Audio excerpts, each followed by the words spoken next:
সব জায়গায় স্মরণ হবে কার? আল্লাহ। লা ইলাহা ইল্লাল্লাহ জিকির করতে করতে ছাদ ওলট পালট হয়ে গেল। মসজিদ থেকে বেরিয়ে আব্দুল করিমের বলতেছে, করিম শরীর টাকা এখনো 45টা বাকি আছে। জিকির করে ছাদ ওলট পালট হলো। বাজার থেকে বাইরে এসে পার্টিশের টাকা চাচ্ছে। বলুন তো ওই জিকিরের কি এক পয়সাও দাম আছে? এরকম জিকির গানে আমার দেশে আছে না? তসবিহ দেখলে, টুপি দেখলে, পাগড়ি দেখলে, জুব্বা দেখলে মনে হয় জান্নাত থেকে পালাই আসছে। অথচ অফিসের বড় চেয়ারে বসে ঘুষ এখনো চলতে আছে। সাহেব রোজার মাসে ঘুষ খাবে না, তাই ডোনার টাকলা করে দিয়ে বাড়ি এর ভিতরে দেখি না, আমি হাতে ঘুষ খাবো না। ডোনারের ভিতরে টাকা দেয়, কিন্তু টাকা সঙ্গে ফেরেস্তারা নিয়ে যাবে না। এরকম করবে সমাজে অনেকেই আছে, কথা বলেন ঠিক না বেশি? নিশ্চয়ই জেকের করলে যাদের তেলগুলো ভাই তারা হলো মুমিন। এবার আল্লাহ রাসূল বলেছেন, আফজালুল যিকরি তিলাওয়াতুল কুরআন, পৃথিবীর সর্বশ্রেষ্ঠ জিকির হলো আল্লাহর কোরআন তেলাওয়াত করা। এর চাইতে বড় জিকির আর পৃথিবীতে কিচ্ছু নাই। আমি শুরুতে আপনাদের সামনে থেকে তেলাওয়াত করেছি, এটাই হলো জিকির। আমি সূরা ফাতিরের 31, 32, 33, 34 চারটা আয়াত পড়েছি, এটাই হলো সবচেয়ে উত্তম জিকির। এই জিকির শুনলে যাদের দিল নরম হবে, আল্লাহর ভাষায় তারা হলো মুমিন। তাহলে কোরআন শুনলে যাদের দিল নরম হয়, এরাই হলো মুমিন। এবার কোরআন শুনলে যাদের গায়ে জ্বালা চলে, ওটা আপনারাই বলেন। আমি বলতে পারে দেবেন না আপনারা।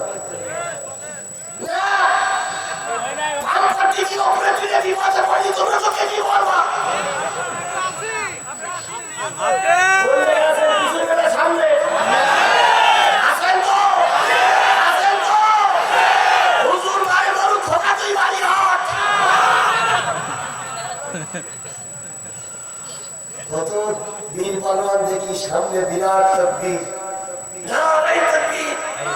স্লোগান দেয়। যদি 3 জন পুলিশ এসে 2 পাশে বসে, পিস্তলটা একটু রেখে দিল টেবিল করে, ছোট ছেলে নিয়ে আসে তার ধরা, এ হুজুর তো ধরা পড়িস। আর হুজুর পক্ষে কথা বলে আমারও ধরে নিয়ে যাবে। সব পুলিশ হাত পিছনে পেশাব করার নাম তো চলে গেল, হজরে লাগে আর এলাকা আসা যাবে। এরকম সব সাহসী নেতা এর ভিতরেও আছে। আমি আপনাদের বিশ্বাস করি,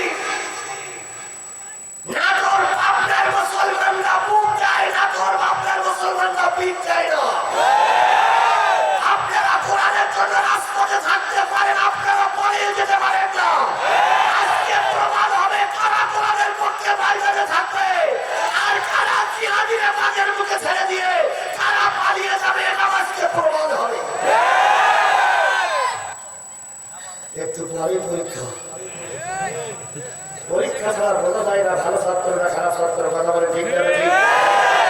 আজকে আমার দেশে তো পরীক্ষা হয় না, এখন হচ্ছে সব পাস। কি পাস?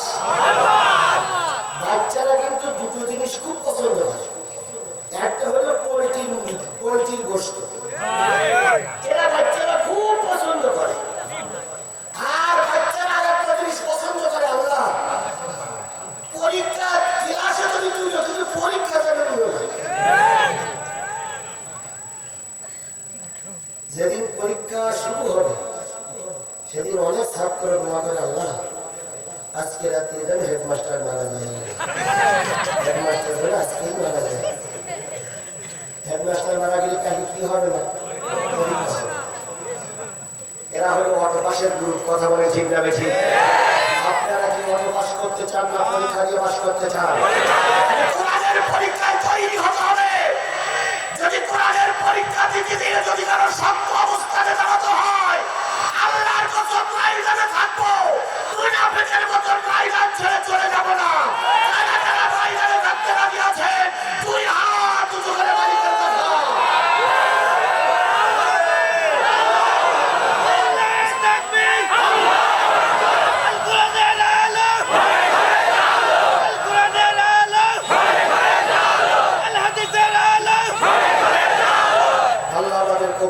সকলে বলুন আমি। লোক যে বছর আছে একটি বছর বলে মনে করছি, বেশি লোকের দরকার নেই, এই যা হয়েছে ইতি যথেষ্ট। তাই জিকির করলে যাদের দিল নরম হয় তারা হলো আল্লাহর বাসায় কি মুমিন। ওয়াইদা তুলিয়াত আলাইহিম আয়াতুহু সাদাতুহুম ঈমানা ওয়া আলা রাব্বিহিম ইয়াতাওয়াক্কালুন।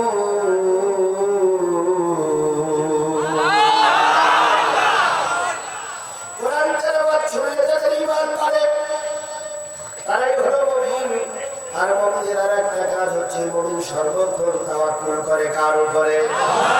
আমার ভালো, আমার মন্দ, আমার ইজ্জত, আমার ইজ্জত, আমার তকদির, আমার হায়াত, আমার মন, আমার সম্মান, আমার অপমান কার হাতে? জোরে বলেন কার হাতে? সে আল্লাহর উপরে তাওয়াক্কুল করে আজকের কোরআন থেকে তেলাওয়াত করে আয়াতের আলোচনা শুরু করছি। আশা করছি আমরা সকলেই শেষ পর্যন্ত থাকবো ইনশাআল্লাহ। আল্লাহ আমাদের কবুল করুক, সকলে বলুন আমিন। একটু সামনে গেলে একটু হাদিস পড়ে তারপরে মূল আলোচনায় যাচ্ছে। আল্লাহ রাসূল বলেছেন, আল কোরআন শাফিআন মুশাফফা ওয়া হিল্লু মুসাদ্দিকান মান জাআলাহু আমামাহু قده إلى الجنة ومن جعله خلفه ساقطه إلى النار। এই কোরআন এমন একটা কিতাব, যেই কিতাব কারোর কিয়ামতের দিন কারোর পক্ষে দাঁড়িয়ে সুপারিশ করবে, ও রব তোমার বান্দারা কোরআনের পক্ষে ছিল, আমার সঙ্গে জান্নাত দিয়ে দাও। কিয়ামতের দিন যেদিন সন্তান বাবাকে ভুলে যাবে, স্ত্রী স্বামীকে ভুলে যাবে, ভাই ভাইকে ভুলে যাবে, এক কথায় কেউ কারোর পরিচয় দেবে না। কোরআন তখন ডেকে ডেকে আপনাকে বের করে আল্লাহর কাছে দিয়ে বলবে, আল্লাহ এই লোকটা কোরআনের পক্ষে ছিল, আমার সঙ্গে ওই লোকটার জান্নাত দেওয়া লাগবে। তাহলে কোরআন সুপারিশ করবে আপনার পক্ষে, কথা বলে ঠিক না ঠিক? তাদের পক্ষে সুপারিশ করবে যারা কোরআনকে সামনে রাখবে, কোরআন তাদের পক্ষেই সুপারিশ করবে। আপনারা যারা বসে আছেন আপনাদের সামনে কি? ভালো করে খেয়াল করেন, আপনার সামনে কি? আমরা যারা বসে আছি উপরে আমাদের সামনে কি? তাহলে কোরআন যারা সামনে রাখবে, কোরআন তাদের সুপারিশ করে কোথায় নিয়ে যাবে? জান্নাতে নিয়ে যাবে। আর আল্লাহ রাসূল বলেন, এই কোরআনকে যারা পিছনে রাখবে, অর্থাৎ কোরআন সামনে থাকবে না পিছনে থাকবে, কোরআনের নিয়ম নীতি যারা পালন করবে না, কিয়ামতের দিনে কোরআন তাদেরকে ধাক্কা দিয়ে জাহান্নামে নিক্ষেপ করবে। এবার ভালো করে বুঝুন, যদি আপনি উঠতেই চান আগে উঠতেন, কিন্তু পরে উঠতে পারবেন না। কেননা আমি এখনই কোরআনের আলোচনায় মূল আলোচনায় যাব। যদি আপনি কোরআনকে যদি রেখে আপনি এই গেট দিয়ে চলে যান, বলুন তো আপনার পিছনে থাকবে কি? আপনি যখন যাবেন তখন পিছনে পড়বে কি? আমি সভাপতি যদি এই গেট দিয়ে চলে যায়, আমাদের পিছনে পড়বে কি? যদি কোরআন যারা পিছনে রাখবে, কোরআন তাদেরকে ধাক্কা মেরে কোথায় নিক্ষেপ করবে? আর কোরআন যাদের সামনে রাখবে, তাদেরকে কোরআন জান্নাতে নিয়ে যাবে। এই জন্য সকলে নিয়োগ করুন, খুব বেশি সময় নয়। আমি কর্তৃপক্ষের সঙ্গে কথা বলেছিলাম দাওয়াত দেওয়ার সময়, আমাকে 10টার আগে স্টেজে দিবেন। ওনারা বলেছিলেন হুজুর চেষ্টা করবো। এরপরে গতকালকে আলোচনা হয়েছে, আমি বলছি 10টায় স্টেজে দেবেন। ওনারা বলেছেন হুজুর তাই হবে। এখানে আসার পরে বললেন 10:30টায়। আমি মেনে নিলাম, বাধ্য এসে এখন আর বিকল্প কোনো রাস্তা নাই। উঠাতে 10:40, 45 সেখানে আসলাম। তারপরে কথা সে কথা বলতে বলতে প্রায় 11টার সময় আমার এখানে কথা শুনি। মাঝখানে কতটুক সময় চলে গেছে? 50 মিনিট 55 মিনিট ওই ভাই করেছিল যে 11:55 বাজে, 11:55 বাজে স্টেজে দিলেন, 55টা মিনিট লস খাইছেন।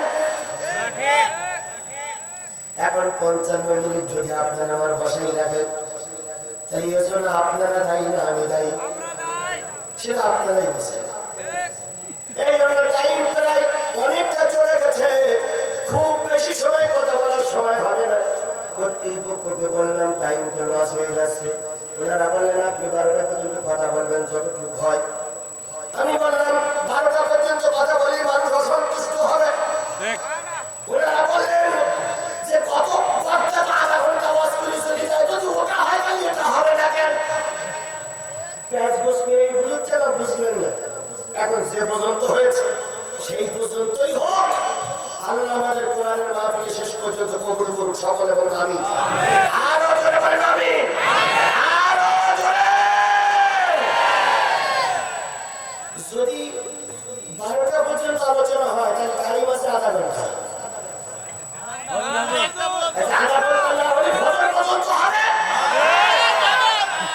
সারা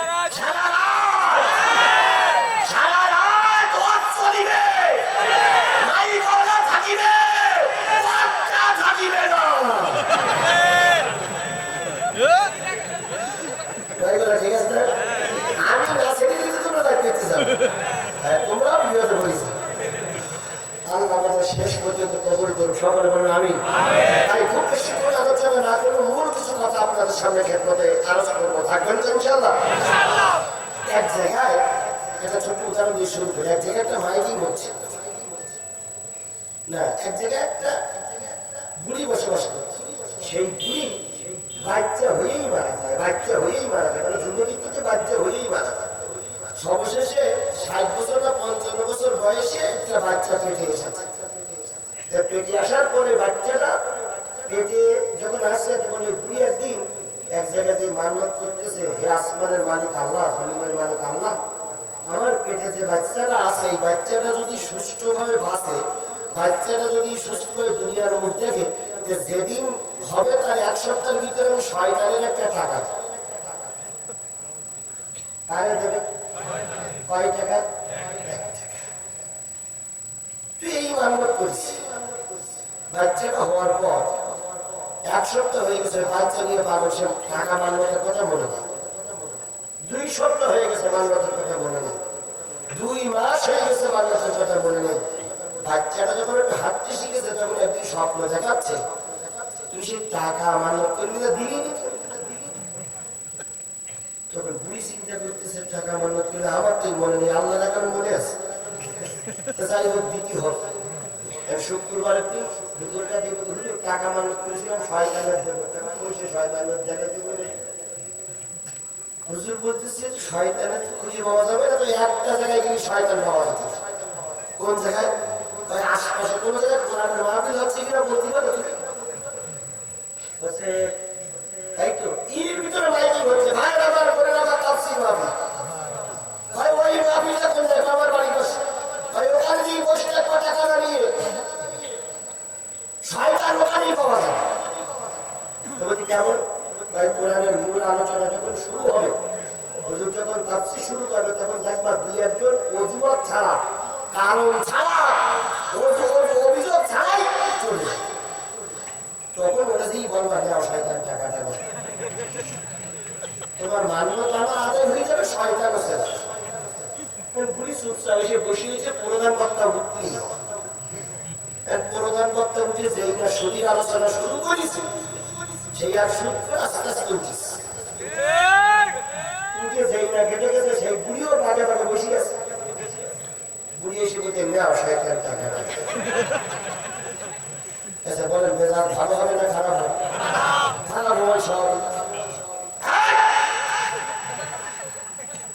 গ্রামের একটা বিরাট নেতা, সেটা ঠেকানো টাকানো হুজুর যে বলেছিল কোরআনের মাহফিল থেকে অজুহাত ছাড়া যে চলে যাবে, অভিযোগ ছাড়া যে চলে যাবে, কারণ ছাড়া যে চলে যাবে, শরীয়তের ওজোর ছাড়া যে চলে যাবে, তারে যদি মান্যতা দেওয়া হবে, তোমার শরীয়তের ওজোরটা কি? তখন বলতেছে ওজোর হলি হুজুর সুদি বাস করতেছে, কেন ওজোর এইটাই, তুমি তার টাকাটা দিয়েছে। তখন বাবা বলতেছে, দেওয়া বাদাম কিনে খাতে খাতে হয়তো তো বাড়ি যায়। দেখেন শুক্রের বাচ্চার কি অবস্থা। তো শেষ পর্যন্ত আর একজন এসে বলতেছে, গ্রামের ধনী লোকের টাকাটা দিলে কেন? দিলাম, তা আর বার কিছু বলল না, তো নিয়েই গেল। লোকটি যখন বলতেছে নেবে না, ও হলো সুদখোর, ওর বাবা ছিল সুদখোর, ওর দাদা ছিল সুদখোর, 14 গোষ্ঠী সুদখোর। শয়তানে মেহমানত করে সুদখোরের টাকা দিলে সুদখোর কোনোদিন না বলবে না। আজকেও এই মজলিসে ওই জাতীয় লোক থাকতে পারে, যদি শরীয়তের ওজোর ছাড়া, পেশাব পায়খানা ছাড়া যদি কেউ উঠে যায় পাশের থেকে, আজ থেকে বলবে ভাই টাকাটা নিয়ে যাও।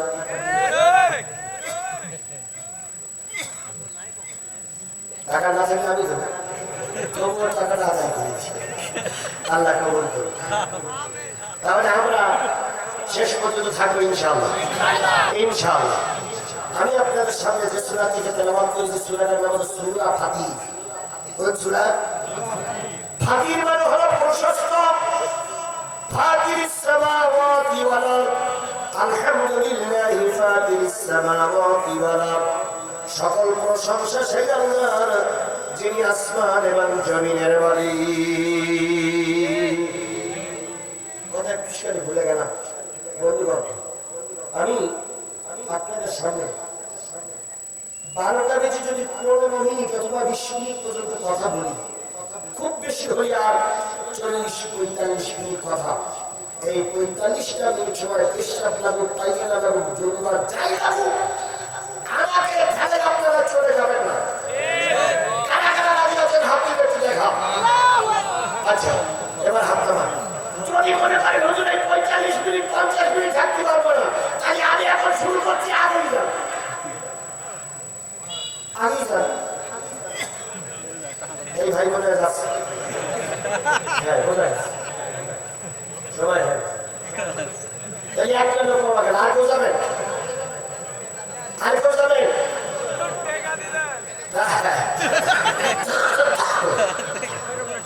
আর কেউ যাবেন? যাবেন না? আচ্ছা আচ্ছা,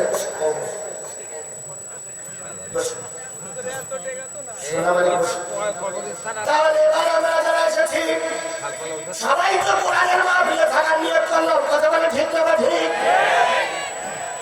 আল্লাহ নিজেই বলেছেন, ওয়ালা তাত্তাবিউ খুতুওয়াতিশ শাইতান, তোমরা শয়তানের পথ অনুসরণ করো না। শয়তান কখনো কোরআনের মাহফিল শুনবে না। কিছু লোক মনে করছে হুজুর মনে হয় গল্প করছে। না রে ভাই না, আল্লাহ নিজেই বলেছেন, ওয়ালা তাত্তাবিউ খুতুওয়াতিশ শাইতান, শয়তানের পথ অনুসরণ করো না। কোরআনের মাহফিল মুসলমান শুনবে, কোরআনের মাহফিল শয়তান শুনবে না। শয়তানের গায়ে কোরআনের মাহফিল শুনলেই তারা ওঠে। দুই একজন শয়তানের রক্ত ভিতরে থাকতেই পারে, এই জন্য কোরআনের মাহফিল ওদের ভালো লাগবে না। আমি তো টাইম বেঁধেই দিয়েছি। আল্লাহ পাক সেই পর্যন্ত শুনে আমাদের কবুল করুক, সকলে বলুন আমিন। তাহলে সূরাটার নাম কি? হাদীদ 22 নম্বর পারার 35 নম্বর সূরা, 45 আয়াত। মক্কায় অবতীর্ণ সূরা সমূহের ভিতরে অন্যতম সূরা, নাম হলো হাদীদ। এই হাদীদের 45 আয়াতের ভিতর থেকে আমি তেলাওয়াত করেছি 31, 32, 33, 34, 31, 32, 33, 3টা আয়াত। কয়টা? প্রথম আয়াত, আল্লাযী আওহাইনা ইলাইকা মিনাল কিতাব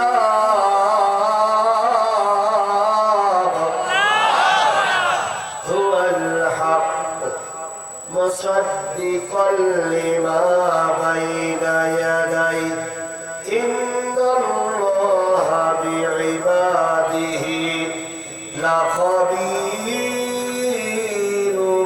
বাসীর।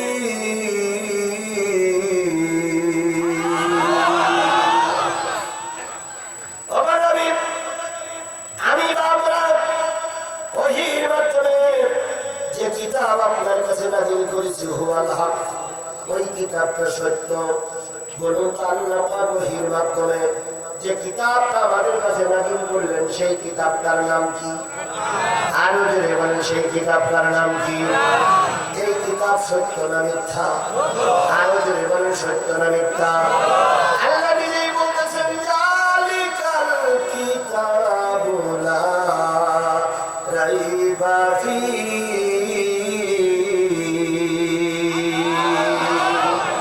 এই সেই কিতাব, যে কিতাবের ভিতরে তিল পরিমাণ কি নাই, সন্দেহ নাই, ভুল নাই, ভ্রান্তি নাই। অথচ আল্লাহ নবীর পরে যখন কিতাব নাযিল হয়েছিল, ওই কিতাবে পৃথিবীর কেউ ভুল করতে সাহস পায়। কাফেররা যখন বলল, নবী সারা রাত গবেষণা করে, সকালবেলা সেগুলো পরিপরিষ্কার নবীর চিন্তা মস্তিষ্কের ভিতরে আনা কথা আল্লাহ রাব্বুল আলামিন চ্যালেঞ্জ করে নবীকে বললেন, নবী গো, তাদেরকে বলে দাও, ফাআতু বিসূরাতিম মিন মিসলি ওয়াদউ শুহাদাকুম মিন দুনিল্লাহ ইন কুনতুম সাদিকিন।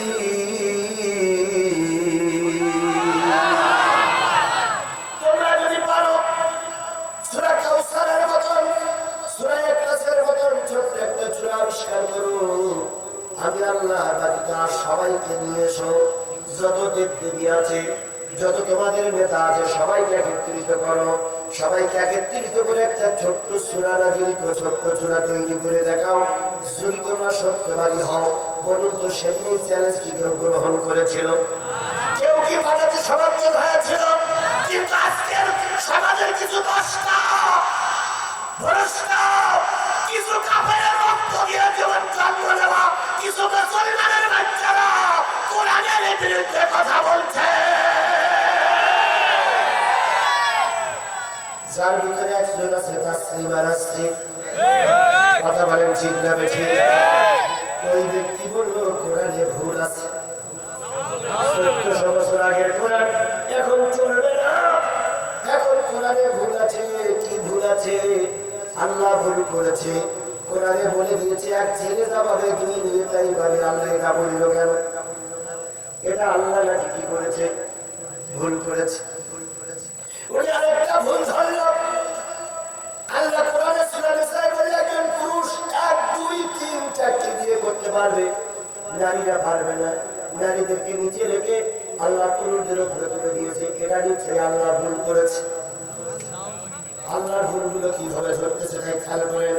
এরপরে উনি বললেন পুরুষেরা খালি গায়ে চলতে পারবে, নারীরা খালি গায়ে চলতে পারবে না। আল্লাহ বলেছে হেজাব করো। এই হেজাব করে আমাদেরকে কন্ট্রোল করেছে। এটা আল্লাহ নিশ্চয়ই ভুল করেছে।